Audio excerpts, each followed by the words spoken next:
কায়োপ্র্যাকটিক কুমিল্লা বাংলাদেশ। কি নাম?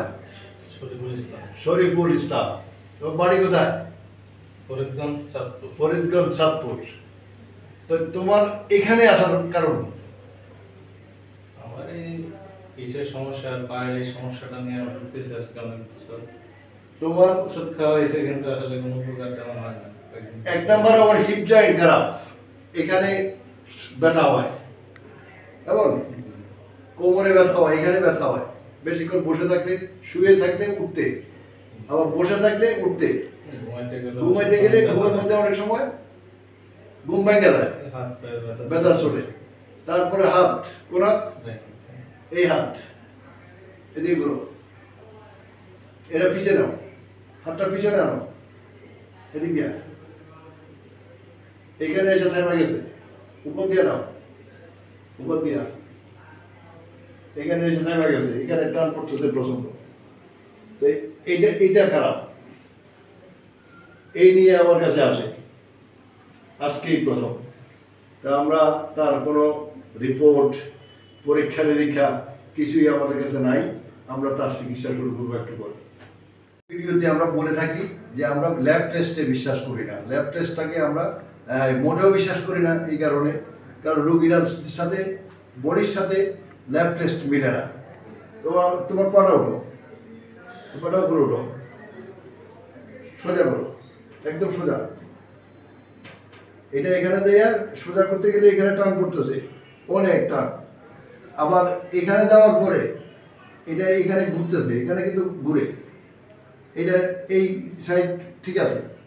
আবার নামো, এখানে আসার পরে এটা আর ঘুরে না, এই যে এটা আর ঘুরে না, ঘুরে না। তুমি বলো, যেমন এই যে দেখো, এখানে ওঠানোর পরে এটা কি ঘুরে, এখানে নামানোর পরে এই পাটা আর ঘুরে না, লক হয়ে গেছে, পুরা লক। তো এই সমস্যাগুলো নিয়ে আমাদের কাছে প্রতিনিয়ত রোগী আসতেছে।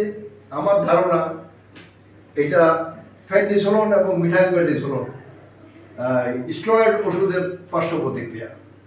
তো এভাবে প্রতিদিন যদি আমার কাছে 2 জন বা 5 জন করে রোগী আসে হিপ জয়েন্ট খারাপ নিয়ে, তাহলে অদূর ভবিষ্যতে কি হবে? এই দেশে অদূর ভবিষ্যতে সমস্ত রোগী হিপ জয়েন্ট খারাপ হয়ে যাবে শুধু স্টেরয়েড ওষুধের কারণে। অ্যাঙ্কোলাইজিং সবার ক্ষেত্রে হওয়ার কথা না। অ্যাঙ্কোলাইজিং যাদের জেনেটিক, যারা বাবা অথবা মায়ের কাছ থেকে HLA-B27 পান না, তাদের ক্ষেত্রে অ্যাঙ্কোলাইজিং হওয়ার কথা। কিন্তু এখন দেখা যায় প্রত্যেকটা রোগীরই অ্যাঙ্কোলাইজিং হয়ে যাচ্ছে। তাই সুতরাং এই ওষুধগুলো পরিহার করলে ভালো। অপরদিকে এইটা, তার এই হাতটা এখানে গেলে আর ঘুরে না, এই হাত লক, একদম লক হয়ে গেছে, এইটুকুতেই লক। আবার এখানে যাওয়ার পরে এখানে লক, এটা আর ঘুরে না। তো তার হিপ জয়েন্ট ঠিক করবো না শোল্ডার ঠিক করবে? যে ইঞ্জেকশন ওষুধে কি কাজটা করবে? ওষুধে কাজ করার কোনো সুযোগ নাই। তা আমরা তার চিকিৎসা শুরু করবো একটু পরে।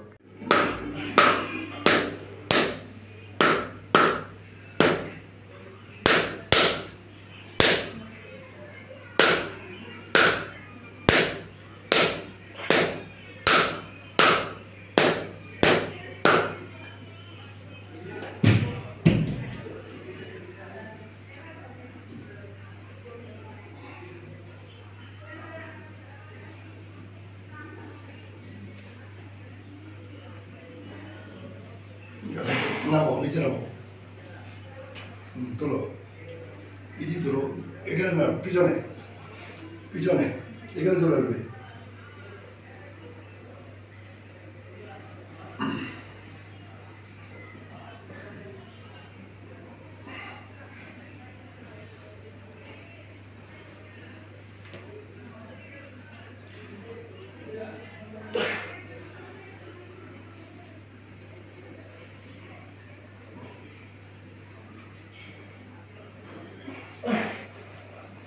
ইজি নাও,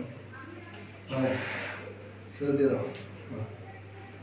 এদিকে আগে, এদিকে নাও, আগে এদিকে নাও, এদিকে এখানে লাগেনি, দেখো এখন এখানে লাগে, সোজাও সোজাও।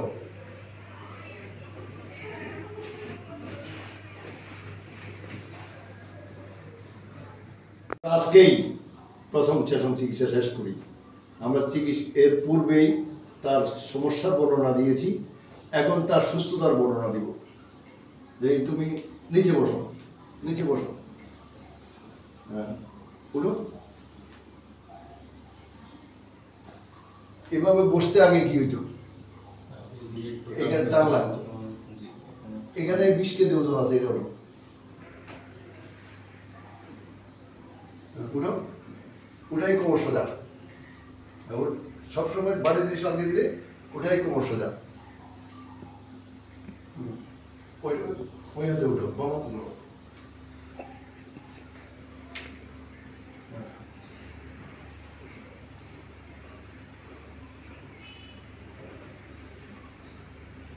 ছাড়বো, হাতটা পিছনে নাও, উপর দিয়ে পিছনে, এদিক দিকে ঘুরো ঘুরো, এখানে না।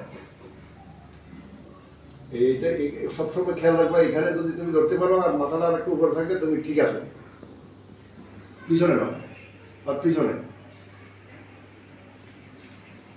আরো উঠে যাবো, আর আরো উঠে যাবো, একেবারে এখানে উঠে যাবো। হ্যাঁ, এই হলো আজকের রেজাল্ট। আচ্ছা, অপর দিকে হাতটা যে তুমি ব্যাডমিন্টনের মতো এইভাবে মারো, হ্যাঁ মারো, কয়েকবার মারো।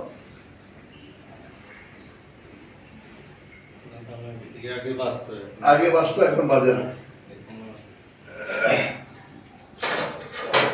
এটার ওজন 8 কেজি আছে, এটা দিয়ে মারো।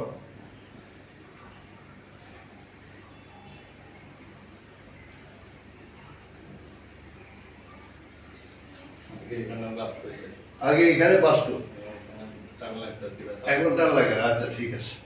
তো এই এতে কইরা তুমি কি এই রোগের জন্য ডাক্তার দেখাইছিলা? ডাক্তার দেখাইছি, তার ওষুধ ছাড়া তেমন না। কিছু দেয় নাই। কতদিন কাকে কাকে দেখাইছো? আমাদের হাসপাতালে দেখানো হয়েছে একবার, তোমাদের পুলিশ হাসপাতাল? হাসপাতালে, আর ঢাকায় দেখানো হয়েছে। ঢাকা কোথায়? ঢাকায় এমনি ডাক্তার দেখানো হয়েছিল, স্পেশালিস্ট কাউকে দেখানো আচ্ছা, হয়নি। যাই হোক, হাসপাতালে সে স্পেশালিস্ট ছিল। ওইখান থেকে যে ওষুধ খাইছো তুমি ব্যথার জন্য, এই ওষুধ খাওয়া আর আজকে আমাদের এখানে একদিন চিকিৎসা নেওয়া, এতে ডিফারেন্সটা কি? অনেক তফাৎ আছে। ওষুধ খেয়ে তো আসলে তেমন কোনো উন্নত হয়নি। হ্যাঁ। জাস্ট সাময়িক ব্যথা ধামা চাপা দেওয়া ছিল মনে হয়েছে। ওইটাই। এখন খুশি তো? ইনশাআল্লাহ। খুশি, খোদা হাফেজ।